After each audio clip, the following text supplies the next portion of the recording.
Alors, bonsoir tout le monde. Bienvenue à cette séance du Conseil.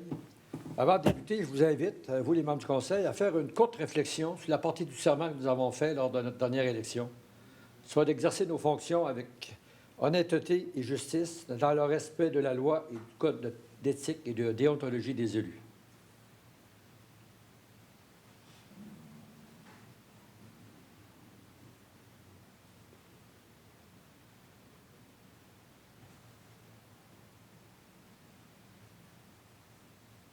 Merci beaucoup.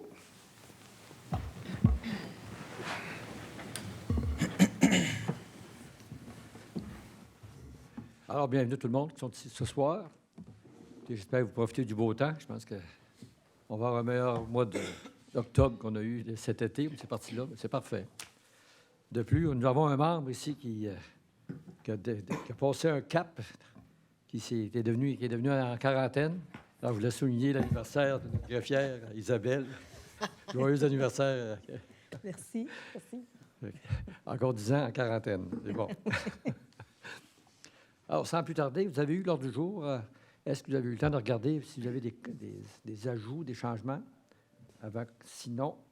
Monsieur le maire, on aurait quelques ajouts de résolution. Pardon.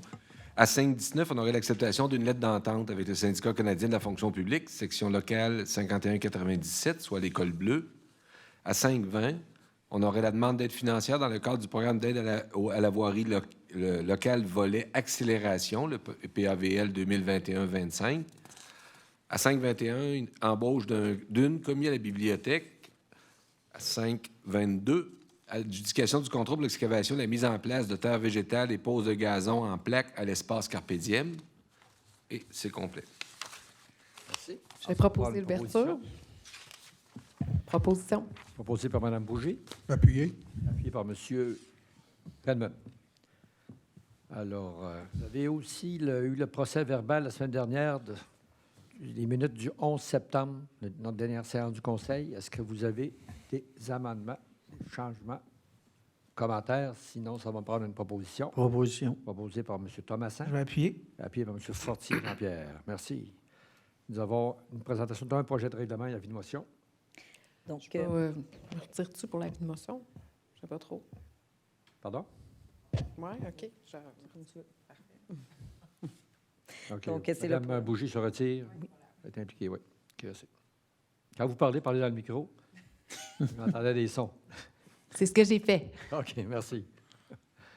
Bon, parfait. Donc, c'est le projet de règlement numéro 899-2023, modifiant le règlement numéro 710-2018 concernant le traitement des élus. Donc, l'article 6 de la loi sur le traitement des élus municipaux prévoit que la municipalité, les élus peuvent convenir dans un règlement d'une rémunération là, pour le maire ou la mairesse suppléante lors d'absence du maire. Donc, il y a lieu de modifier notre règlement numéro 710-2018 concernant le traitement des élus afin de prévoir que lorsque la durée du remplacement du maire ou de la mairesse par son suppléant ou sa suppléante, lorsque le remplacement atteint un nombre de 14 jours, la municipalité verse à ce dernier ou à cette dernière à compter de la 15e journée une rémunération additionnelle suffisante pour qu'il ou qu'elle reçoive à compter de ce moment et jusqu'à ce que cesse le remplacement une somme égale à la rémunération du maire ou de la mairesse pendant cette période. Avis de motion. L'avis de motion est présenté par M. Duval. Juste pour rassurer le monde, c'est arrivé 2 fois en 10 ans. Fait que c'est pas, mais c'est juste pour régulariser ça s'il arrivait qu'on avait besoin de me remplacer pour une plus longue période. Alors, merci beaucoup. Nous en sommes maintenant aux résolutions, la 5.1. Oui, c'est l'acceptation du paiement des comptes. C'est pour la période du 1er au 14 septembre. C'est un montant de 2 417 299,70 selon la liste détaillée qui vous a été présentée la semaine dernière en comité. Proposition. Proposée Mme Fortin. Je vais l'appuyer. Par M. Duval. Merci. 5.2. C'est l'acceptation du rapport du comité de sélection pour la fourniture de services professionnels d'auditeurs indépendants pour les exercices financiers 2023, 24 et 25 et l'adjudication du contrat. Nous sommes allés en appel d'offres public pour la fourniture de services professionnels d'auditeurs indépendants. Nous avons reçu 2 soumissions. Mallette, société en nom collectif, et Raymond Chabot Grant Thornton, société en nom collectif. L'analyse des soumissions est effectuée en utilisant le système de pondération et d'évaluation des offres selon les critères préétablis et le comité de sélection recommande la soumission déposée par Mallette. La résolution vise à ce que le Conseil accepte le rapport déposé par les membres du comité de sélection. que le Conseil déclare la soumission de l'entreprise Mallette comme étant la plus basse soumission conforme, que le Conseil adjuge à l'entreprise Mallette le contrat pour la fourniture de services professionnels auditeurs indépendants pour les exercices financiers des années 2023, 24 et 25 au montant total de 248 725,42 incluant les taxes, que le tout soit payable de la façon suivante. Un montant de 193 997,32 qui inclut les taxes à même le budget de fonctionnement. Un montant de 40 264,25 qui inclut les taxes par le régime complémentaire de retraite. Et un montant de 14 463,85 qui inclut également les taxes par l'organisme Taxibus Saint-Georges. Notez qu'il y a une très forte hausse dans le cas de ces honoraires-là. Proposition. Proposé par M. Fortier-Renault, Appuyé. appuyé par M. Redmond. Merci. 5.3. C'est l'acceptation des critères d'évaluation pour la fourniture de services professionnels d'évaluation foncière municipale pour une période de 5 ans.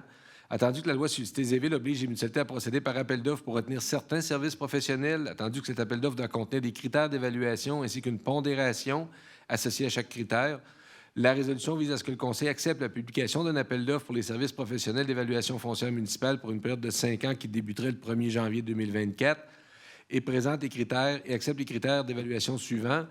Donc, le point 1, l'envergure et l'expérience dans des mandats similaires, 30 points. L'expérience et compétences du chargé de projet de mandat de l'équipe proposée, 30 points.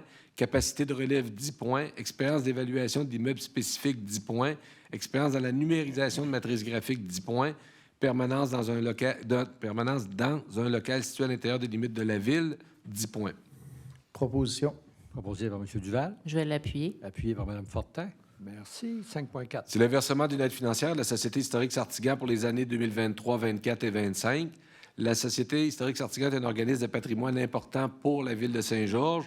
Nous avons la recommandation du Comité des loisirs et de la culture à l'effet d'accorder une aide financière annuelle de 20 000 pour chacune de ces années. Attendu qu'une aide financière de 8 000 a déjà été versée pour l'année 2023 au terme de la résolution 2335-89, attendu les pouvoirs conférés à la municipalité par la loi sur les compétences municipales. La résolution vise à ce que le Conseil autorise le versement d'une aide financière supplémentaire de 12 000 à la Société historique Sartigan pour 2023 et une aide financière de 20 000 par année pour les 2 autres années subséquentes. Ce sont des montants qui vont être financés à même le budget de fonctionnement de chacune des années concernées. Proposition. Proposé par Mme Bougie, Appuyé. appuyé par M. Redmond. Merci. 5.5. Demande d'autorisation de la Commission de protection du territoire agricole du Québec par la société Un projet des deux frères. Attendu la demande de cette société auprès de la Commission de protection du territoire agricole du Québec pour aliéner en faveur d'un éventuel acquéreur un immeuble situé sur le 4e rang, soit une partie du lot 4 337 590 d'une superficie de 37,41 hectares. Attendu que l'aliénation de la partie en culture et en pâturage permettra à l'acquéreur de concrétiser, à moyen terme, un projet agricole d'élevage bovin. Attendu que la société conservera ainsi la partie boisée du lot 4 337 590 d'une superficie de 39,73 hectares qui inclut une érablière. Attendu que cette demande est conforme à la réglementation d'urbanisme. La résolution vise à ce que le Conseil avise la Commission de protection du territoire agricole du Québec qu'il ne s'oppose pas à la demande présentée par un projet des deux frères pour aliéner en faveur d'un éventuel acquéreur une partie de ce lot d'une superficie de 37,41 hectares au motif suivant. La demande est conforme au règlement d'urbanisme. Selon l'inventaire des terres du Canada, les sols sont de majorité de classe 7 avec pierrosité et relief défavorable. La demande n'aura aucune conséquence négative sur le développement des activités agricoles existantes puisqu'aucune utilisation autre qu'agricole n'est demandée. Et finalement, l'homogénéité de la communauté agricole ne sera peu affectée compte tenu que les superficies des 2 nouvelles entités seront similaires à celles du milieu environnant et qu'elles seront suffisantes pour la pratique de l'agriculture. Proposition. Proposé par M. Thomasin, Mais l'appuyé. appuyé par M. Fortier-Renault. Merci. 5.6. C'est l'acceptation des plans d'estimation pour les travaux de prolongement du service d'aqueduc municipal vers l'usine située au 521 6e Avenue Nord par Pomerleau Incorporé. Attendu que Pomerleau Incorporé a mandaté la firme Stantec pour la préparation des plans d'estimation pour un prolongement du service d'aqueduc municipal pour son usine située au 521 6e Avenue Nord. Attendu qu'une autorisation du ministère de l'Environnement et de la lutte contre les changements climatiques, de la faune et des parcs avait été obtenue le 17 octobre 2014 et que cette autorisation est toujours valide. Attendu la recommandation de M. Alain Roy, ingénieur directeur des services techniques, à l'effet d'accepter les plans d'estimation. La résolution vise à ce que le Conseil accepte les 10 plans d'estimation pour cette demande de prolongement de service. Numéro de dossier 1581-140522, daté du 14 septembre 2023 de la firme Stantec. Proposition. Proposé par M. Fortier et Jean-Pierre. Je vais l'appuyer. Appuyé par M. Perron. Merci. 5.7. Alors, c'est le même dossier pour le prolongement du réseau d'Aqueduc vers l'usine Pomerleau. C'est à l'effet d'accepter de conclure une entente numéro 2, ce qui signifie que c'est le promoteur qui est responsable des travaux. Proposition. Proposé par M. Thomasin. Je vais l'appuyer. Appuyé par Mme Bougie. Merci. 5.8. Alors, c'est des deux premières ventes d'une fourgonnette. C'est aux encans Ritchie. C'est pour autoriser le service des travaux publics à procéder au remplacement de la fourgonnette Nissan NV 2500 de l'année 2012, le véhicule numéro 70, puisqu'elle n'est plus utilisée. Cette fourgonnette n'est plus affectée à l'utilité publique. Et nous avons une recommandation de M. Denis Gagnon, chef de division immeubles et équipements au service des travaux publics, à l'effet d'autoriser la vente de cette fourgonnette à l'encan. Donc, la résolution vise à autoriser la dite vente qui aurait lieu le 30 octobre 2023 et confirmer que la fourgonnette ne sera plus affectée à l'utilité publique. Proposition. Proposé par M. Redmond. Appuyé. Appuyé par M. Thomasin. 5.9. Alors, même chose, vente une camionnette à l'encan. Cette fois-ci, on parle d'une camionnette Ford F-150 de l'année 2009, véhicule numéro 95, au même encan le 30 octobre, et également là, de confirmer que la camionnette ne sera plus affectée à l'utilité publique. Proposition. Proposé de M. Je peux l'appuyer. Fortin. Et appuyé Je peux par M. l'appuyer. Duval. Ouais. Et n'oubliez pas d'enlever le logo de la ville sur les camions pour qu'il y ait des appels qui se promènent, les véhicules se promènent au Mont-Saint-Hilaire, là, la ville. Oui, oui. Merci. C'est 5.9. arrivé une fois. Oui, c'est arrivé une fois, mais il y a eu plusieurs appels. Notre camion se promenait en ville de Montréal. C'est qu'auparavant, pour faire une histoire courte, l'encanteur avait cette obligation d'enlever les enseignes avant de remettre le camion. Et dans un cas, ça ne s'est pas fait. Alors, à ce temps, c'est nous autres qui enlèvent les enseignes avant d'amener la fourgonnette à l'encan. 5.10. Oui, c'est la vente d'un terrain dans le parc industriel du secteur ouest à gestion Breton-Quirion Incorporé. Nous avons une demande de cette compagnie d'acquérir un terrain situé dans le parc industriel du secteur ouest, soit le lot 6 590 619 du cadastre du Québec. La résolution vise à ce que le Conseil accepte de vendre la gestion Breton-Quirion au prix de 62 586 $ plus toutes les taxes applicables. Un immeuble connu désigné comme étant le lot 6 590 619 du cadastre du Québec, circonscription foncière de Beauce, conformément au projet de contrat préparé par Maître Anne Quirion et d'autoriser le maire et la greffière à signer les documents. Proposition. Proposé par M. Perron. Je vais l'appuyer. Appuyé par M. Fortier-Renaud. Merci. 5.11. C'est le renouvellement de l'entente avec le club de hockey Beauce Etchemin 2016 pour une durée de 3 ans. Alors, l'entente signée entre le club de hockey Beauce Etchemin 2016 prenait fin le 1er août dernier. Nous avons eu une négociation, une entente à l'effet de renouveler l'entente avec la Ville à peu près aux mêmes conditions. La résolution vise à ce que le Conseil accepte le renouvellement de l'entente avec le club de hockey Beauce-Etchemin 2016 de la Ligue nord-américaine pour une durée de 3 ans pour les saisons 23-24, 24-25 et 25-26 et d'autoriser le maire et la greffière à signer les documents. Proposition. Proposé par Mme Bougie. Appuyé. Et très bien appuyé par M. Redmond et M. Fortier. Jean-Pierre, merci. 5.12. Oui, la prochaine résolution fait suite au règlement sur le droit de préemption qui a été adopté les dernières semaines. Je veux juste expliquer auparavant là, que, à la lecture du texte, ce n'est pas un pouvoir d'expropriation que les villes ont dorénavant, c'est un pouvoir d'inscrire un droit de préemption sur des immeubles, donc un droit de premier refus sur certains immeubles. Lorsqu'il y a une offre d'achat-vente dûment signée et acceptée entre les deux, la ville a 30 ou 60 jours pour dire ce terrain-là, je l'avais ciblé, mais auparavant, là, il y a des conditions à remplir. Donc, avis d'assujettissement, oui, au droit de préemption. Attendu l'adoption du règlement 887-2023 encadrant l'exercice du droit de préemption qui a été adopté le 11 avril 2023. Attendu que ce règlement vise à identifier sur le territoire sur lequel le droit de préemption peut être exercé les fins municipales pour lesquelles des immeubles peuvent être acquis. Attendu qu'un avis d'assujettissement doit être inscrit au registre foncier du Québec et notifié à son propriétaire afin d'exercer le droit de préemption. Attendu que ce Conseil souhaite assujettir au droit de préemption certains immeubles situés sur le territoire de la Ville. Attendu que ces immeubles ne sont pas la propriété d'un organisme public au sens de la loi sur l'accès aux documents des organismes publics et la protection des renseignements personnels et qu'ils n'ont pas fait l'objet d'un avis d'assujettissement par un autre organisme municipal au sens de l'article 572-03 de la loi sur les cités et villes. Attendu que le droit de préemption est un des outils favorisant la mise en œuvre de la planification municipale. La résolution vise à ce que le Conseil autorise l'inscription au registre foncier du Québec d'un avis d'assujettissement pour une période de 10 ans à l'égard des immeubles suivants, et ce, à des fins industrielles, para-industrielles, de recherche, implantation ou agrandissement d'un bâtiment municipal, implantation ou agrandissement d'un établissement scolaire, habitation, espace naturel, espace public, terrain de jeu, accès à l'eau et parcs, infrastructures publiques, services d'utilité publique, équipements collectifs, développement économique local, conformément au chapitre 3 de la Loi sur les compétences municipales, activités communautaires, protection de l'environnement, transport collectif, conservation d'immeubles d'intérêt patrimonial et réserves foncières. Donc, les lots 6 053 074 et 2 995 060, le lot 4 904 399, le lot 2 554 585, les lots 2 996 392 et 6 101 865, le lot 3 567 001, le lot 2 995 500, le lot 2 995 820, 2 996 968, 3 396 406, le lot 2 553 826, le lot 4 662 653, le lot 2 995 092, 2 995 059, 2 996 055, la propriété qui comprend les lots 4 912 063 et 5 723 610, la propriété qui contient les lots 2 995 062 et 4 912 064, et finalement, la propriété qui comprend les lots 2 995 043 et 6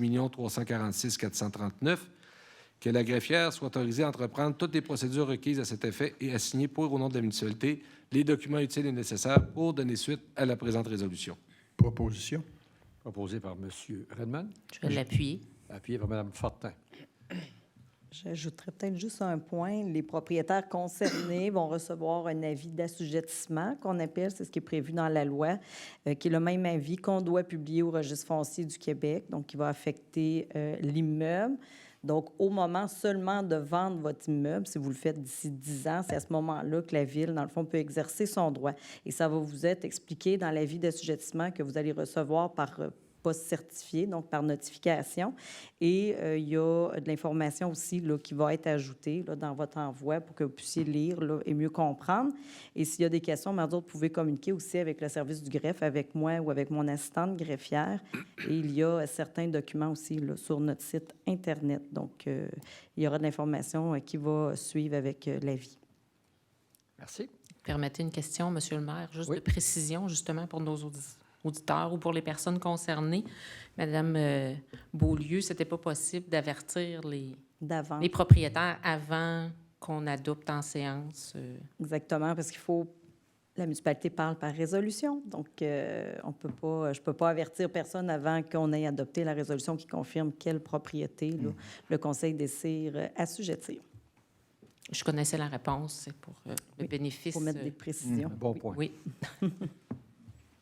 5.13. Oui, c'est la modification de l'interdiction de stationner sur la 9e avenue entre la 112e et 114e rue. Le 11 octobre 1994, le Conseil avait adopté une résolution relativement à l'installation d'affichage de stationnement interdit sur la 9e avenue entre la 114e rue et le 113-40 9e avenue. Depuis ce temps, des véhicules se stationnent au-delà de la zone interdite comprise entre le 113-40 9e avenue et la 114e rue. On est dans le secteur du cégep.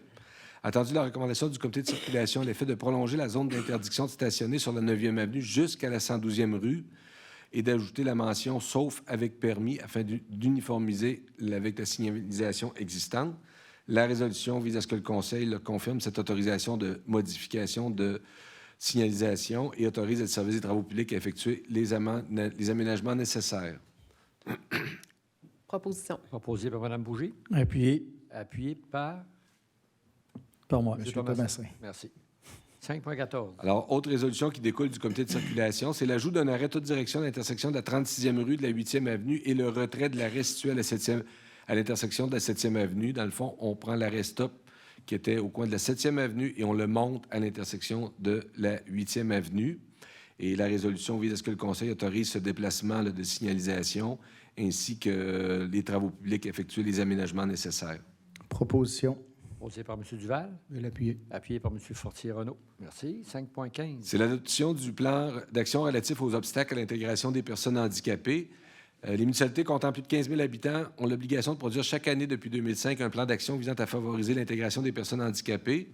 Attendu que le plan d'action préparé par Mme Marie-Pierre Desjardins, chef de division RH Dotation et Santé et Sécurité, en collaboration avec les services concernés pour favoriser l'intégration des personnes handicapées, plan qui a été déposé au Conseil en comité général la semaine dernière.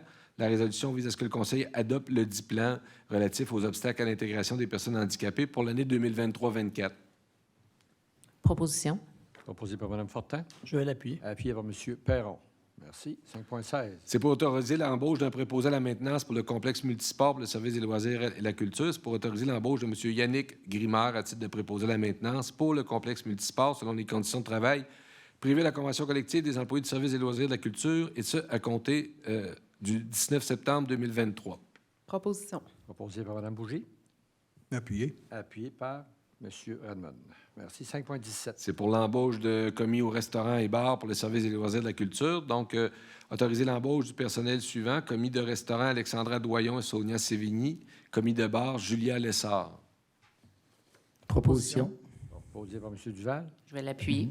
appuyé par Mme Fortin. Merci. 5.18. Embauche d'un préposé à la maintenance pour le service des loisirs de la culture. Alors, encore là, suite aux entrevues qui ont eu lieu, c'est pour autoriser l'embauche de M. Simon Poulin à titre de préposé à la maintenance pour le service des loisirs de la culture, selon les conditions de travail prévues à la Convention collective des employés du service des loisirs de la culture pour la période prévue au rapport d'embauche.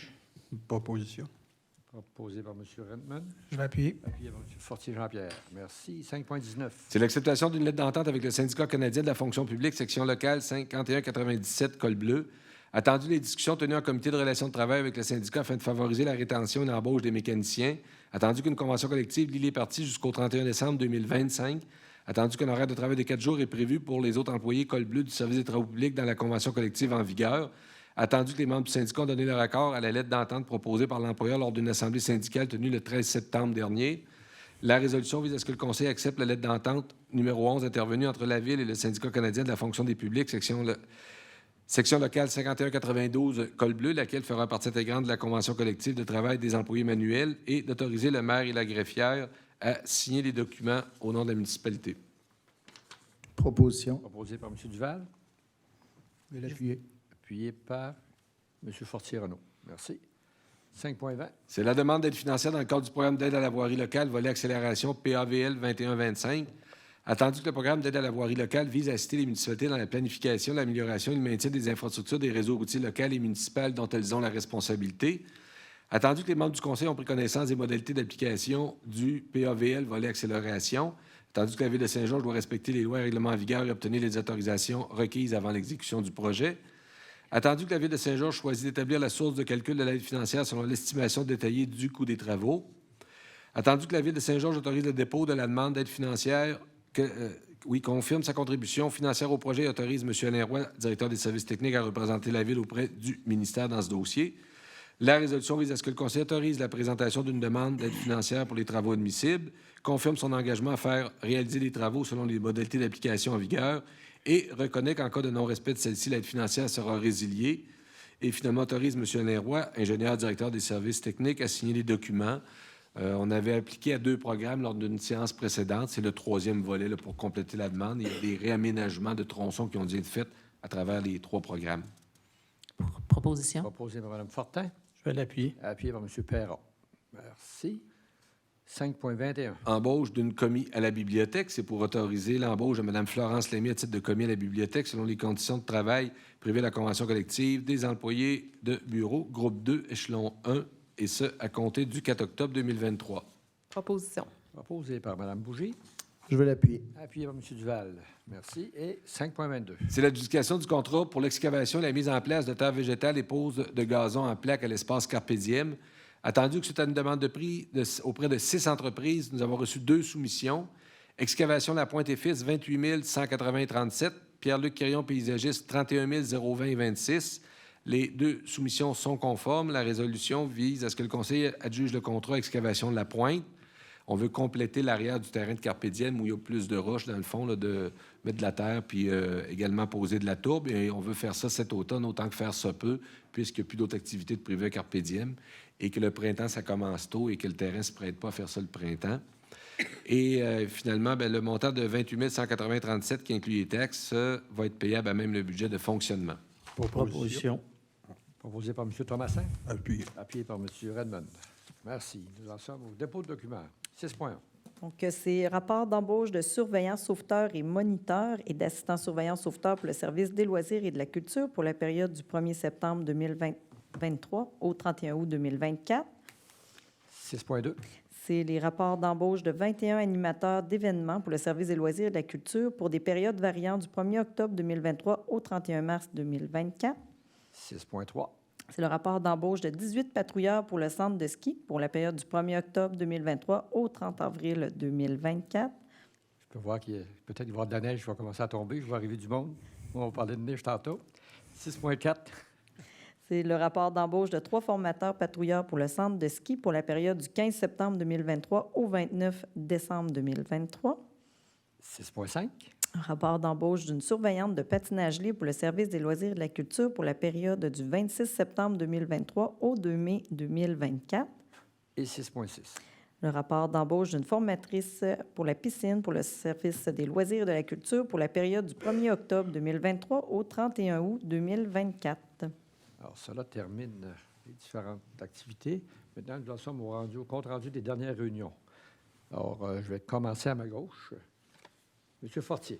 Oui, merci, Monsieur le maire. Bien, pour ma part, semaine dernière, mercredi, on avait une négociation avec les pompiers. Ça avance très bien.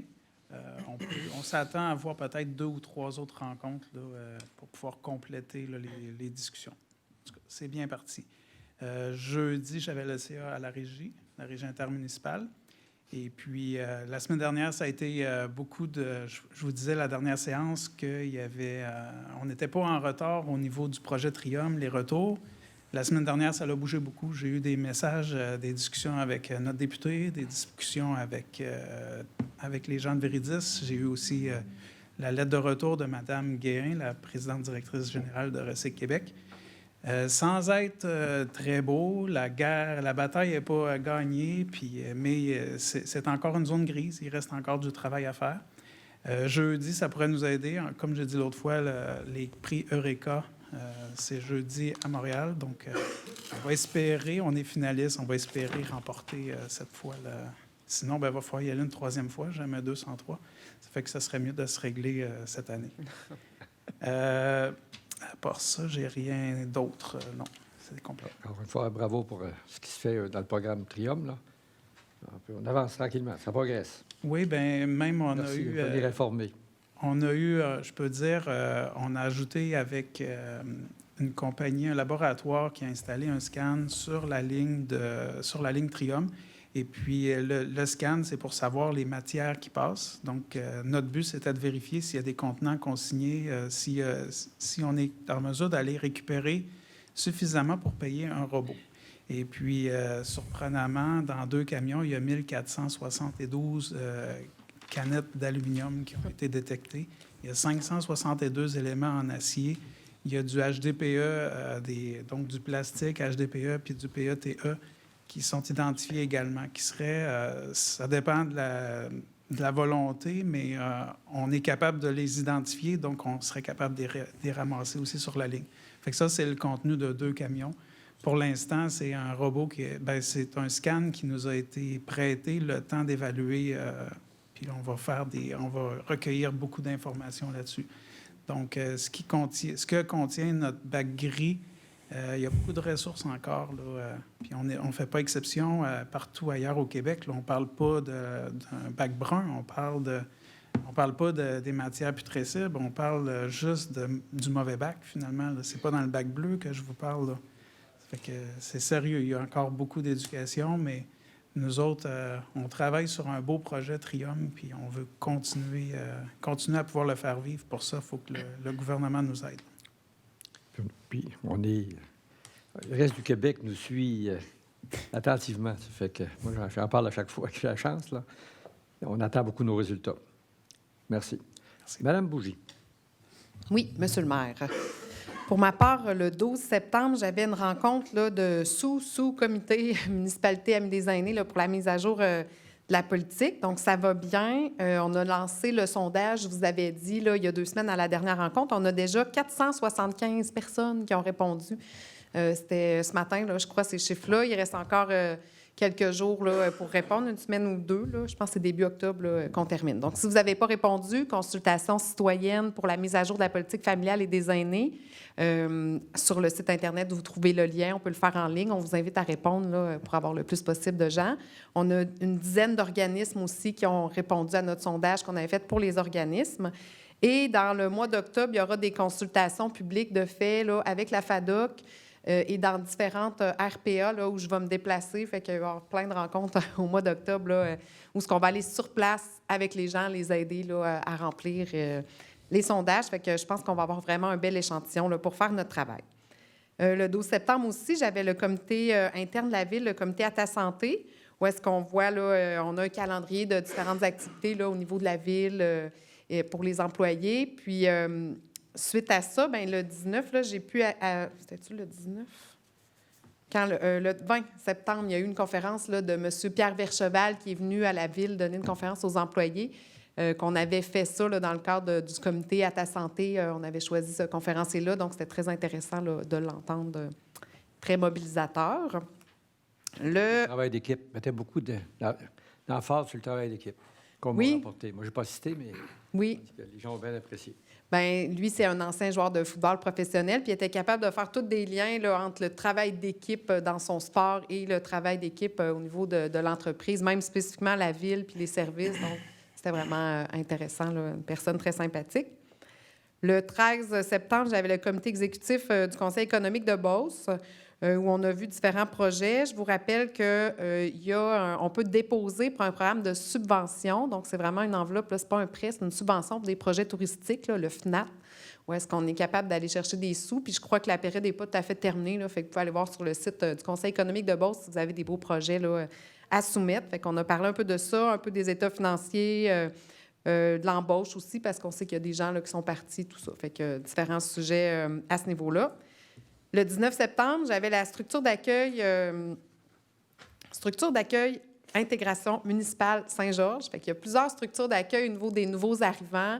Il y en a qui sont intermunicipales, puis il y en a une aussi qui est au niveau de Saint-Georges. Fait qu'on a des entreprises de Saint-Georges qui sont là. J'ai un fait intéressant, là, il y avait 5 entreprises qui étaient présentes, puis ils représentaient 111 travailleurs étrangers. Juste ces 5-là avaient 111 travailleurs étrangers dans leur entreprise à Saint-Georges. Il y a plus que 5 entreprises. Là. Il y a vraiment beaucoup de gens là, qui sont des travailleurs étrangers. Ils ont des défis, tout ça, fait qu'on peut partager. Là, on avait une rencontre de la CNESST, une personne qui venait nous parler de ça, puis aux entreprises. Fait que c'est bien, ils peuvent échanger là, entre elles à ce niveau-là. Pour les nouveaux arrivants, il y a le 1er octobre aussi, je pense qu'il y a une activité en fin de semaine, c'est dimanche, là. OK. Je ne sais pas si vous êtes impliqué là-dedans, là. Non, je n'ai pas vu. Ça, c'est les journées de la culture. Oui. C'est moins de l'interculturel, mais c'est intimement relié, on peut dire, oui. Bien, mon prochain sujet, c'était les Journées de la culture. Je ne les ai pas toutes regardées, mais je voulais vous dire que du 28 septembre au 1er octobre, c'est les Journées de la culture, puis il y a plein d'activités, dont, paraît-il, une activité pour les nouveaux arrivants. Donc, il y a plein de choses qui sont organisées. Je vous invite à aller sur le site de la Ville, là, où on va mettre en valeur la culture. Et puis, le 2 octobre, c'est la Journée des aînés. Fait que je vous invite, là, il y a une activité spéciale qui est tenue pour cette journée-là au pavillon Alfred Leblond, une conférence de Denis Carignan, un peu de répit pour moi aussi. Il y a une conférence là, qui s'adresse à ces gens-là. C'est gratuit, mais il y a un petit coût, là, 3 $ si vous voulez avoir le petit lunch, là, si jamais ça vous intéresse. Donc, juste voir sur notre site, puis de la danse après ça. Fait que si vous voulez aller danser au pavillon Alfred Leblond, vous êtes les bienvenus. Voilà, c'est ça. Merci beaucoup. Monsieur Redmond. Merci, Mme Bougie. J'aimerais vous parler ce soir, moi, à Saint-Georges, on est chanceux, on a un aéroport. Aérodrome. Aérodrome d'abord, monsieur. Bien, oui, OK, on peut... Oui, appelons ça un aérodrome, parce qu'il n'y a pas de ligne commerciale. C'est bon. Parce qu'il n'y a pas de vol de transport officiel. C'est ça. Il n'y a pas de ligne aérodrome commerciale. Alors, notre aéroport... Aérodrome totalise plus de 4000 envolées des mouvements annuellement. Dans ça, c'est grâce à cet aérodrome-là qu'on conserve des sièges sociaux importants à Saint-Georges. Parlons de Canam, de Pomerleau, parlons de Garaga, Ce sont tous des entreprises importantes, c'est important d'avoir des sièges sociaux ici. Et puis, ils voyagent en avion parce qu'ils ont des contrats un peu partout en Amérique du Nord et même en Europe. Donc, c'est normal qu'il y ait du bruit autour d'un aéroport. Monsieur, moi, quand j'entends des gens qui... Monsieur Raymond, ce qui est important, c'est qu'on reçoit beaucoup de gens un peu partout de l'Amérique du Nord, justement, puis on a un système de dédouanement. Ça permet aux acheteurs qui viennent ici faire des achats dans nos entreprises, qui arrivent directement, au lieu de passer par Québec, se dédouaner puis repartir, venir ici. On offre le service ici. Puis il y a aussi quelques propriétaires d'avions privés à l'aéroport. Ceci dit, moi, quand j'entends des gens qui se plaignent que les avions atterrissent puis décollent de l'aéroport, ils passent au-dessus de leur maison pour atterrir ou décoller. Les poils montent un peu partout. C'est de ne pas se bâtir ou acheter une maison en finale ou au décollage d'un aéroport. C'est la première chose. Si vous n'aimez pas entendre les bruits des avions, n'allez pas vous planter autour d'un aéroport parce que ça fait du bruit des avions. Il y a eu quelques plaintes dernièrement, puis je trouve ça vraiment dommage là, que les gens ne comprennent pas qu'un aéroport, oui, ça fait du bruit. Il y a aussi des gens qui suivent des cours. Puis la première chose qu'il faut qu'ils apprennent, c'est à décoller puis atterrir. Donc, ils se promènent autour de l'aéroport, puis décollent puis atterrissent. Puis c'est pas seulement des entreprises d'ici, là. C'est des gens de Montréal arrivent avec des gros avions pour pratiquer leur pilote à atterrir sur une piste un peu plus petite, moins large. Une fois ça dit, notre aérodrome, j'aimerais vous parler des permis de construction. Les permis de construction, ça va bien. On est à peu près au niveau de l'an dernier. Donc, c'est surprenant qu'on ait autant de construction comme c'est là. Ensuite, on a un nouveau comité qui a... Il y a 2 semaines, on a reçu des gens ici qui sont venus parler du centre-ville. Puis, ils sont en train de former un comité qu'ils vont probablement appeler Quartier Centre-ville. Je vais être invité à leur première rencontre éventuelle. Et puis, je trouve ça intéressant que les gens veulent se prendre en main et puis essayer de créer des choses dans le centre-ville. Donc, c'est ce que j'avais à dire ce soir. Ça a suivi, on a même répondu. Le directeur général a déjà répondu à plusieurs de leurs demandes. Puis ils nous ont répondu qu'ils étaient bien heureux, qu'on avait répondu. Quand on peut, on le fait, là, mais il y a d'autres solutions qui sont plus difficiles à impliquer. C'est ça. Tout ce qui est possible de faire, on le fait. Ouais. Puis, on ne va pas conduire toutes les voitures que là. Je suis content qu'enfin, ça va bouger peut-être un peu au centre-ville. Merci. Monsieur Thomasin. Oui. Le 12 septembre, on avait une réunion loisirs et culture. On a passé quelques résolutions comme pour la Compagnie du Sac, la Société historique. On a parlé de tarification au centre de ski. Et on a rajouté, quand on parlait des fois l'été des piscines, d'ouvrir les piscines, on parlait de canicule. Bon, on a rajouté chaleur accablante parce qu'à cette heure, il nous parle plus de chaleur accablante que de canicule. En plus, pas oublier, on a beaucoup de bons commentaires. Depuis le 18 septembre, la piscine est ouverte et les gymnases et tous ceux qui sont allés trouvent ça très beau et très pratique également. Le 13 septembre, j'ai assisté à la conférence de Francine Ruel qui parlait de l'itinérance de son garçon. C'était pour les 40 ans du Bercail. Il y avait 300 personnes et à la fin, on a eu plusieurs témoignages de personnes qui vivaient l'itinérance par leur enfant ou tout ça, puis c'était assez poignant. Le 14 septembre, en votre compagnie, puis 3 membres du Bercail, on était observateurs au sommet sur l'itinérance qui se donnait à Québec. Il y avait plusieurs villes de représenter, plusieurs grosses villes, mais il n'y a plus rien que les grosses villes. À ça que l'itinérance, il y en a. Il y en a à Saint-Georges, il y en a dans plusieurs villes. C'est un phénomène qui est croissant avec le manque de loyer, l'alimentation qui coûte beaucoup plus cher. Fait que je pense qu'il y avait des ministres qui étaient là. Il va falloir travailler en collaboration à un moment donné si on veut essayer d'amoindrir. Je ne pense pas qu'on puisse le régler, mais on peut l'amoindrir. Le 19 septembre, il y avait le comité des fêtes. On a fait un retour sur les activités 2023, comme la Fête nationale, Confédération Bateau Dragon. Pour les activités de 2024, il va y avoir le retour du chantier féerique qui est sur l'île Poseur, mais on va le bonifier beaucoup parce qu'on laisse aller certaines affaires, puis on met l'accent plus sur le sentier. Il n'y aura aucune activité le 31 décembre parce que c'est très dur de trouver des bénévoles. Fait qu'on ne peut pas faire ça à 2 personnes. Fait que pour l'instant, c'est mort. Il n'y a pas de défilé de Noël non plus cette année. Il va y avoir le retour des sculptures sur neige qui était au Parc Pomerleau l'année passée, mais on regarde pour ramener ça à l'Aréna. C'était peut-être plus facile d'accès et plus centré. Puis on a fait le choix des artistes déjà pour la fête nationale de la Confédération l'année prochaine. On va être en retard. Le 20 septembre, j'ai participé au tournoi VIP du club de golf avec des membres de la ville, dont Isabelle. On a eu du plaisir. On a joué quand même une très bonne partie. On avait un joueur assez fort avec nous autres. C'est pas moi. Il manquait 4 trous aussi. Hein? Et la même journée, à 17h, j'avais une réunion du Bercail. Dans une prochaine réunion, j'amènerai, on a fait une évaluation des services, la satisfaction, hommes, femmes, tout ça. Fait que je vais l'emmener à un moment donné, donner les statistiques que ça a donné. C'est très intéressant. Et c'est tout. Merci beaucoup, M. Thomasin. M. Perron. J'étais à la même réunion que Serge pour les loisirs. Dans la même journée, on a eu le taxibus. Je vais laisser M. le Président faire la présentation. Mercredi, le 13, on était, vous et moi, à une présentation des Jeux d'été du Québec pour 2027. Et le jeudi, comité de circulation, on a passé quelques résolutions. Ce soir, il y a d'autres choses à venir dans les prochaines semaines. Dont une jeudi qui... Dont une jeudi qu'on continue. On a fait longtemps qu'on travaille dessus, là, mais je pense qu'on va décider jeudi, là. Merci beaucoup, M. Perron. Mme Fortin. Oui, j'étais à la réunion du comité des loisirs le 12 septembre. Là, pour ma part, là, M. Thomasin a bien résumé le tout. Bon. C'est tout pour moi.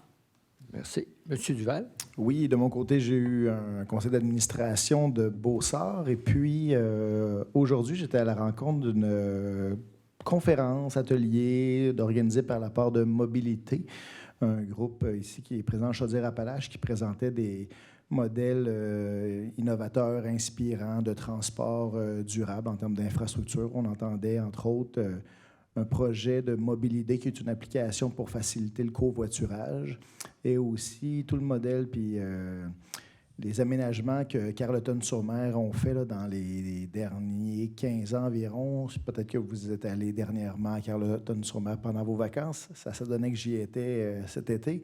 Et puis, effectivement, ça a permis de voir un peu l'ensemble du portrait puis de la vision qu'il y avait pour faciliter le déplacement actif dans leur ville. Très intéressant. J'aurai l'occasion de vous en reparler peut-être la semaine prochaine ou lors des prochains comités. Okay. C'est tout. Merci. Monsieur Renaud, Fortier. Oui, en effet, le 12 septembre, mardi matin, c'était la rencontre du taxibus.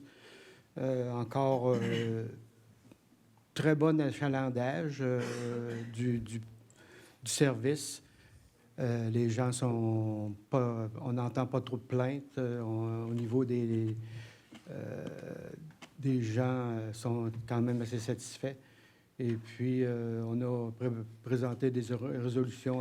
Puis là aussi, il y a l'aspect aussi qu'on aurait besoin de membres aussi sur le CA. Comme c'est là, on est en manque de membres. Si jamais vous êtes intéressé à participer au CA du taxibus, c'est à peu près 4 rencontres annuelles d'environ 1h, 1h30.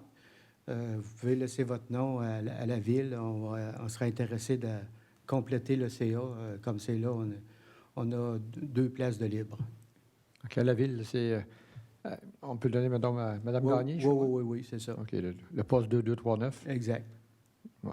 418-228-5555, poste 2239. C'est ça. Adressé à Mme Lisa Gagné. C'est tout en ce qui me concerne. Okay. Merci beaucoup. Moi, de mon côté, c'est assez... On voit que la pandémie est terminée, ça a recommencé. Là. Le 12 septembre, j'ai eu une rencontre avec des représentants du lac Mégantic concernant la fameuse route de contournement pour le chemin de fer du CP. Écoutez, moi, ma crainte, parce que vous savez, on entend toutes sortes de choses concernant le rejet peut-être d'eau contaminée ou de produits contaminés dans la rivière Chaudière. Mais sachez que notre source d'eau principale à Saint-Georges, c'est la rivière Chaudière. Alors, j'ai pas eu de réponse à mes questions concernant ça. Fait que finalement, on a demandé le COBARIC, qui s'occupe de pouvoir faire des études puis pour voir la qualité de l'eau, qui va nous faire une étude justement là-dessus, des risques concernant la route de contournement à Lac-Mégantic, s'il ne faudrait pas perdre notre source principale d'alimentation en eau. Alors, à suivre. Le 13 septembre, j'ai eu une rencontre pour les Jeux du Québec, un peu comme M. Perron disait. Écoutez, c'est pour l'été 2027. Ce que je dis aujourd'hui, s'il y a des gens qui seraient intéressés à former une organisation pour organiser justement les Jeux du Québec en 2027, il y a beaucoup de travail qui ont été faits au préalable parce qu'on avait proposé, nous autres, pour 2025, et puis qu'il manquait seulement 2 ou 3 infrastructures. Mais là, on va les avoir pour 2027. Ça fait que vous pouvez m'adresser à moi, vous appelez le directeur général ou votre conseiller. Vous êtes intéressé. Vous savez, la dernière fois, quand on s'est retiré, on avait écrit des recommandations, et puis qui ont tenu compte, pas Recycle Québec, mais les Sports Québec ont tenu compte, et puis qui augmentent. On a de l'argent supplémentaire. On a un montant de 1,4 million pour défrayer les frais d'administration et s'il y a des salaires à payer, parce que c'est de plus en plus difficile de trouver des bénévoles. Alors, à 1,4 million, là, puis j'en parlais avec les Jeux de Rimouski. J'étais avec le maire de Rimouski le week-end dernier, et puis eux, on fait des surplus. Tout le monde fait des surplus partout, alors il s'agit de l'organiser. Si vous avez des gens que vous connaissez qui veulent s'impliquer, c'était pour l'été 2027. On a un paquet d'informations, j'en ai toutes. Il faut le savoir avant le 7 novembre, parce que si on dépose notre candidature, c'est pour que ce soit fait avant le 7 novembre 2023. Alors, avis aux intéressés, vous pouvez me rencontrer, on peut en parler. On avait fait beaucoup de travail. On va vous donner toute l'information qui avait été récupérée durant la dernière mise en candidature. Alors, allez, les gens, si vous êtes intéressés, appelez-moi. Le 14 septembre, j'ai eu un conseil d'administration de la table régionale des élus municipaux de Chaudière-Appalaches à Thetford. Puis, justement, je parlais de COBARIC tantôt pour l'étude de la qualité de l'eau. J'ai eu l'appui de la TRAMCA. Eux aussi vont embarquer et nous dire oui, ils prennent notre défense pour s'assurer que la qualité de l'eau ne soit pas interférée. Parce qu'on parlait surtout, là, parce qu'il va y avoir du dynamitage pour faire cette nouvelle route-là. Puis, ça peut rester des années. Il y avait une autre ville, je ne sais pas trop, en Ontario, qui avait eu du dynamitage. Ça devait durer 4-5 ans, puis ça fait 17 ans, puis il y a encore de cette poudre-là dans l'eau qui peut avoir un problème majeur là, avec la qualité de l'eau. Alors, à suivre. Le 15 septembre, j'ai assisté avec M. Thomasin au fameux sommet sur l'itinérance. Là. Alors, on avait le choix d'être sur place à Québec ou nous, on l'a fait ici à la salle du comité. Puis on a invité des gens de certains organismes communautaires pour qu'on puisse échanger, parce que les experts, ce sont eux plus que moi, là. Mais c'est vrai que ça venait chercher le dernier de nos tripes, là, parce qu'il y a des gens qui vivent des conditions. Puis on n'est pas à l'abri de la santé mentale, des problèmes de santé mentale. Ensuite, dans l'après-midi, j'ai été à Montmagny pour une table régionale de l'économie sociale de Chaudière-Appalaches. Je suis le représentant de la TREMCA sur la TRESCA. Alors, je suis descendu pour... vous savez, on en parle très peu de la TRESCA, mais Caisse des Jardins fait partie de la TRESCA. C'était toutes ces choses-là, l'économie sociale qui peuvent aider les organismes communautaires. Puis on aide à partir aussi, sinon ils veulent partir des organismes communautaires, on peut les aider à partir, à condition que ce soit des OBNL. On n'aide pas le privé, là, mais c'est toujours intéressant. Puis il y a une couple de 100 organismes dans toute Chaudière-Appalaches qui fait partie de ce groupe-là. Intéressant. 16 septembre, j'ai représenté la ville au changement de commandement du régiment de la Chaudière. On a une compagnie du régiment de la Chaudière qui fait partie de la Beauce. Alors, j'ai été invité à la cérémonie qui s'est tenue au fort de Lévis, toujours. Puis cette année, le nouveau commandant du régiment de la Chaudière, c'est un Georgien. C'est M. Bruno Gilbert, qui est enseignant au cégep, ceux qui ont eu des cours de biologie. Là. C'est un prof de bio au cégep Chaudière-Appalaches. On n'a pas souvent des commandants qui viennent de la place. Alors, une raison de plus pour assister et aller l'encourager, étant ancien militaire moi-même. Le 18 septembre, rencontre avec Beausart. On est en train de planifier le 10e et dernier anniversaire pour les 2024. Beaucoup d'idées. La ville, encore une fois, va être impliquée pas mal. On s'est mis d'accord que c'était la dernière année là, qu'on commence à avoir pas mal de sculptures. Et puis, on veut faire quelque chose de bien là, pour souligner les 10 ans, les 12 ans, mais des 2 ans avec la pandémie, là, les 10 ans de exposition-là de sculptures, de musée extérieur, qui est le plus grand en Amérique du Nord. Bien grand, là. Je vais demeurer un, mais je partais pour dire en Amérique du Nord, mais au moins au Québec, c'est le plus important. Puis je pense que ça donne des fruits parce qu'on a des autobus de touristes qu'on n'avait jamais connus avant, à Saint-Georges. Les gens venaient travailler ici, là, maintenant ils viennent visiter. Là. Bravo à l'équipe. Puis Olivier Duval est notre représentant, puis il les garde honnêtes. Okay. Ensuite de ça, le 19, j'avais un conseil d'administration de Destination Beauce. Vous savez, je suis le président de Destination Beauce à Sainte-Marie. On a décidé, la semaine prochaine, on a un lac à l'épaule, justement, pour revoir notre développement stratégique. Très difficile. Donc, vous savez, les 3 Beauces sont impliqués là-dedans. Il y a 222 ou 224 organismes différents qui font partie. On appelle ça des alliés, là, dans la terminologie de la Destination Beauce, pour amener des gens ici. La compétition est forte. C'est dur d'amener du monde ici. Là, mais on s'améliore d'année après année. C'est sûr que les chiffres qu'on a eus durant la pandémie, où on était confinés au Québec, il y a eu plus de monde qui sont venus dans la région que depuis que la frontière est ouverte. Après ça, j'ai eu une rencontre avec la FADOC. Vous savez que la FADOC, les 2 FADOC de l'Est et de l'Ouest se sont fusionnés. Alors, on a des réunions régulières parce qu'on essaie de trouver pour eux un local qui puisse s'installer. Mais ça pourrait en dire 2. On parle de plus de 2500 membres là, de la FADOC Saint-Georges. Là. Alors, il faut essayer de trouver quelque chose pour on puisse les supporter administrativement. Le 20 septembre, il y a eu le Conseil des maires qui s'est tenu ici dans l'Ouest, à Saint-Georges-Ouest. Écoutez, pas grand nouveau. On parle justement là, on attend après les problèmes puis l'énoncé économique du gouvernement pour savoir sur quel côté que les priorités vont être données. Ce côté-là, ça va être... on espère que les municipalités vont être gagnantes, là, mais c'est difficile. Après ça, le 21 et 22 septembre, je me suis dirigé à Chibougamau. On avait un conseil d'administration de l'Union des municipalités du Québec. Écoutez, en gros, c'est sûr qu'on a parlé à peu près de tous les problèmes de Ville de Montréal, puis de Québec, puis le REM, puis le tramway, puis toutes ces babelles-là. Nous, ça ne nous touche pas vraiment. Mais j'ai pris en note ce qui nous touche, là. C'est sûr que les changements climatiques, je pense que ça touche à tout le Québec. Il va falloir, avec les feux de forêt qu'on a eus, les inondations, les tornades, tout le kit.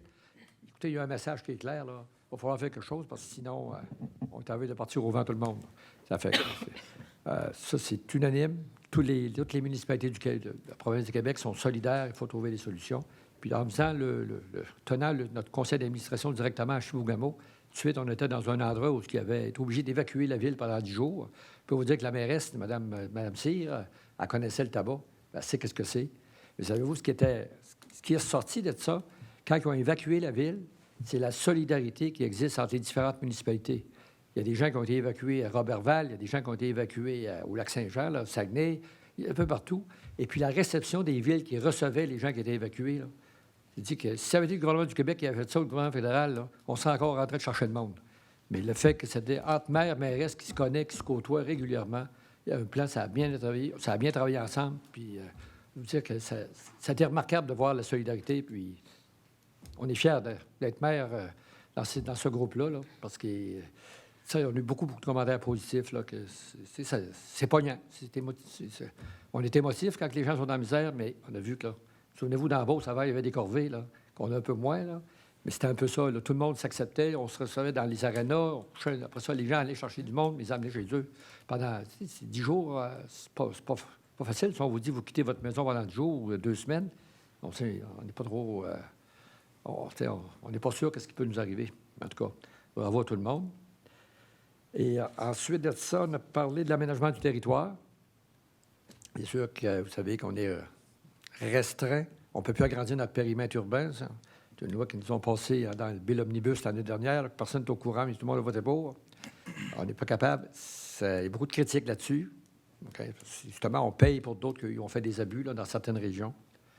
On a parlé, bien sûr, de développement économique. Il faut continuer que le Québec a se développer. Je pense que le gouvernement du Québec, la batterie est importante. Là.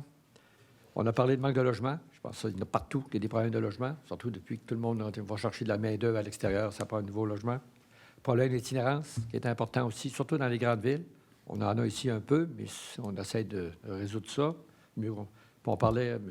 Duval est allé à une réunion de transport collectif, là, de mobilité. On n'est pas les seuls. Il n'y a plus de transport dans les régions. C'est très difficile de partir de Saint-Georges et m'en aller à Chibougamau. Il n'y a plus d'autobus nulle part. Il n'y a plus de transport. de collectif, on peut plus, il n'y a plus de service. Il faut prendre l'avion, puis ça coûte un bras.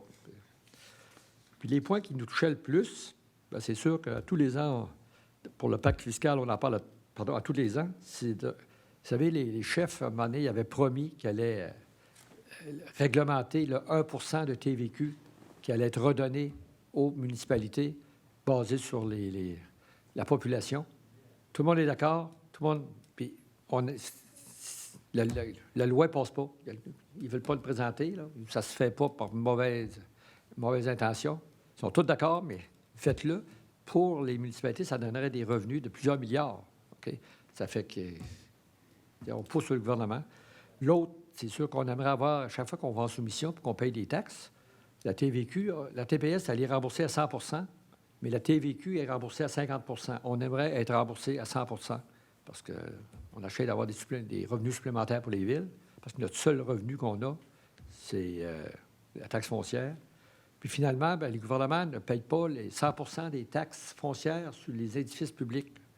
Alors, on aimerait, en bon gouvernement, ils devraient payer leurs taxes, 100 % des taxes. Alors, les évaluations comme l'hôpital, les écoles et tout, là, Saint-Georges, nous, ça paraît. À chaque année, on ne sait pas trop comment ils vont nous donner. Des fois, c'est 60 %, des fois, c'est 70 %, des fois, c'est 50 %. Alors, dépendamment de l'édifice, on aimerait que le gouvernement soit un bon payeur de taxes, comme tout le monde, comme tout citoyen, comme vous et moi, on paye toutes nos taxes à 100 %. On voudrait que le gouvernement paye 100 %.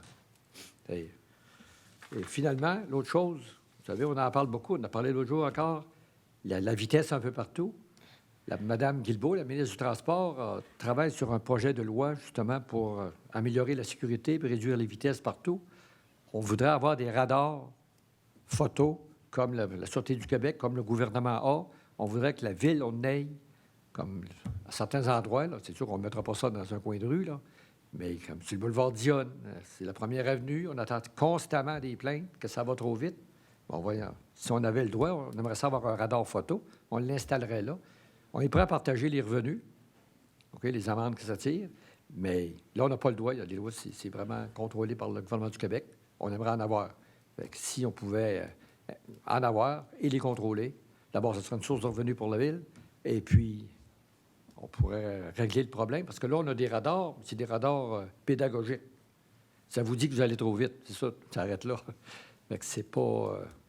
il faudrait que ça soit un vrai radar photo, comme il y a sur le boulevard Lacroix, ici, sur le haut de la côte, en arrière de l'hôtel de ville, qui est un des plus payants au Québec. Ça fait qu'on va être capable d'organiser ça un peu partout. C'est sûr que le plan était d'installer ça pas loin des écoles. Mais nous, on a dit, donnez-nous-en aussi, qu'on installe dans nos coins où on a des problèmes de vitesse. Alors, on espère les avoir. Et finalement, hier, j'ai eu la mise au jeu de la partie de hockey du Junior 3A. Les Condors, vous savez, on a eu des problèmes de glace. Les compresseurs ont sauté, là. C'était pas un coup d'État, c'était pas un cocktail Molotov, il n'y a rien. C'est qu'il y a eu deux qui ont eu des problèmes. Ça a demandé trop de pouvoir, un coup sec, puis les autres ont sauté. Mais on a été bénis. On a eu capable de mettre la main assez rapidement sur des nouveaux compresseurs pour réparer la glace. Et tout le monde est...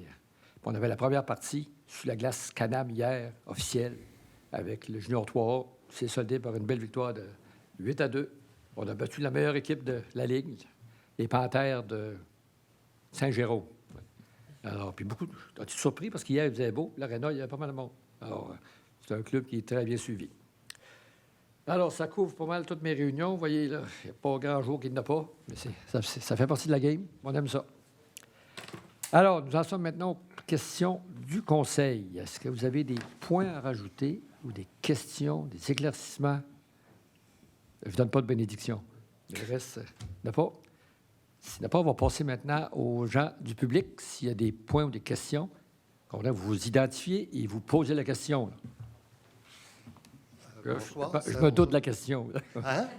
Je me doute de la question de votre part. Allez-y. Non, mais moi, la question va venir de Pierre-Claude Poulin. Oui, d'accord, oui. Et de France Villard par la suite. Mon nom, c'est Serge Denoncourt, du Comité pour le maintien de la piste de ski de fond dans l'Ouest. En fait, moi, c'est le préambule. J'ai travaillé dans les services publics. Souvent, les gens sont portés à nous critiquer, à demander, mais peu de gens nous expriment la satisfaction. Puis c'est un peu ça qu'on veut vous exprimer à soir. c'est l'attitude de la Ville face aux demandes des citoyens par rapport à la piste de ski de fond. Notamment M. Poulain, qui nous a rencontrés à plusieurs reprises, Mme Paquette aussi, du service des loisirs. Mais celui qui a battu tous les records, c'est Olivier Duval, parce que, histoire courte, on a perdu un bout de terrain, puis il fallait trouver une alternative, puis on a des bénévoles, M. Simon Champagne, puis Jean Roy, des gens qui connaissent le terrain, ont trouvé une alternative pour la piste. Puis M. Duval il est venu avec ses raquettes, puis il est venu explorer le terrain avec nous. Ça semble avoir porté fruit parce qu'on a su dans les dernières semaines que Mme Paquette, directrice, a communiqué avec les propriétaires.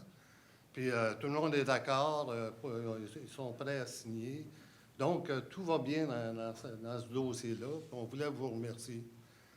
Fait que, question, je laisse la... Vous pouvez continuer une demi-heure à quart, M. Denoncourt. Vous pouvez continuer une demi-heure à quart, ça fait plaisir. C'est pas le cas trop souvent. Oui, bonjour, ça c'était les fleurs. Mais j'ai pas de peau.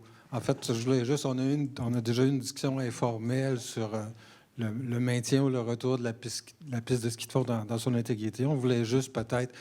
En fait, c'est une question qu'il faut qu'on pose.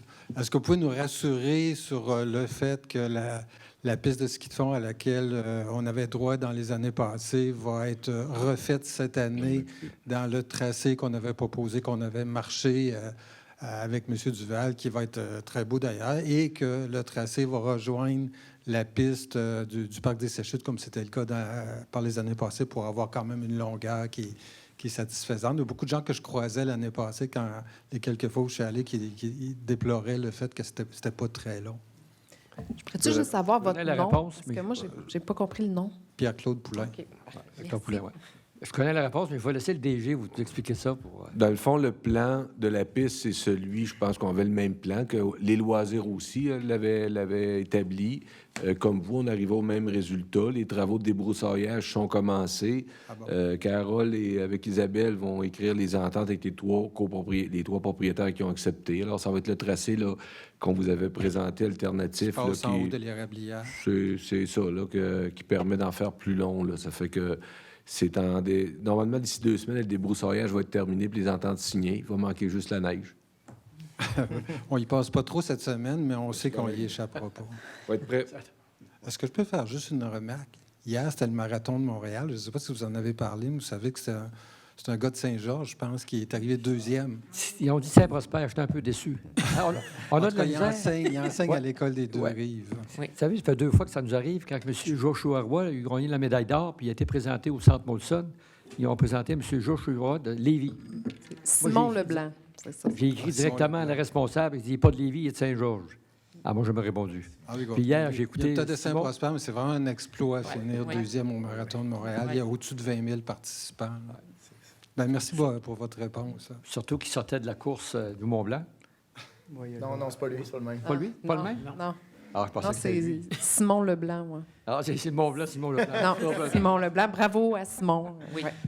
Oui, madame. Bonjour, mon nom est France Villiard, toujours pour la piste de ski de fond. Si jamais, en tout cas, il y a des travaux qui sont en cours, s'il y a besoin de bénévoles pour participer à des travaux, pour accélérer, on serait prêt à monter une équipe ou pour offrir de l'aide. Présentement, ce que je vous dis, c'est que ça va bien. C'est toujours la question d'assurance. Vous savez, on avait parlé l'année passée, là, que c'était un peu délicat, là. Mais présentement, ça va bien. Tantôt, il va manquer juste la neige. Ah, c'est bon. Bien, parfait. Merci bien. Mais je constate qu'il y a possiblement un futur comité qui est déjà prêt à se mobiliser. C'est quand même une belle marque d'intérêt aussi. Là. C'est sûr que l'année dernière, c'était un gros problème d'assurance. Il y avait beaucoup de gens qui étaient prêts à embarquer, mais quand vous n'êtes pas un employé de la ville, vous n'êtes pas couvert. S'il arrive quelque chose, bien, Dieu sait que ça coûte cher, les assurances, de plus en plus. Donc, merci de votre implication. Merci pour les bons mots. On va y prendre. Ça n'arrive pas souvent. Ça fait plaisir. Est-ce qu'il y a d'autres personnes qui ont des questions, des points? C'est combien, Jérôme, le hockey? C'est encore... Ah. Claude, il voulait pas le savoir. Le compteur, c'était Joshua Roy, apparemment, qui a compté un but, là. 3-2 New Jersey. C'est pas fini. Alors, s'il n'y a pas d'autres questions, la prochaine rencontre a lieu le 10 octobre. Je dis bien le 10 octobre, c'est un mardi, parce qu'il y a une fête le lundi. OK. Puis vendredi, je pense qu'il y a un autre congé. Vendredi, c'est la fête, il appelle la réconciliation. Vérité et réconciliation, c'est pas tout le monde qui a ça, là. C'est pas tout le monde? Non, non, on n'a pas ça en éducation. Il y a la ville qui a ça, à peu près, puis sinon, je ne peux pas vous en nommer d'autres. C'est ça, vendredi, les services de la ville Oui. administratifs vont être fermés parce que c'était prévu dans les conventions collectives il y a 25 ans que s'il y avait un ajout de congé décrété par l'un des paliers de gouvernement, ça devait s'appliquer. Alors, comme ça tombe samedi, c'est devancé au vendredi, puis probablement que l'autre année, si ça tombe dimanche, ça va être repoussé au lundi. C'est un dernier point aussi. Écoutez, c'est un peu moins drôle. On voudrait offrir à Renaud et toute sa famille nos plus sincères condoléances. Renaud a perdu quelqu'un de sa famille, puis bon courage. Je pense que c'est un week-end. On voudrait aussi offrir nos plus sincères condoléances à M. Yves Caron, la famille de M. Yves Caron aussi, qui va être... les funérailles sont lieu ce week-end aussi. Alors, on est là. C'est quelque chose. Merci. En tout cas, le 10 octobre, s'il n'y a pas de questions, ça va me prendre un proposeur. Proposition. On va en trouver un. Proposé par Mme Bougie. Appuyé. Et appuyé par M. Fortier Jean-Pierre. Merci beaucoup et au 10 octobre. Merci.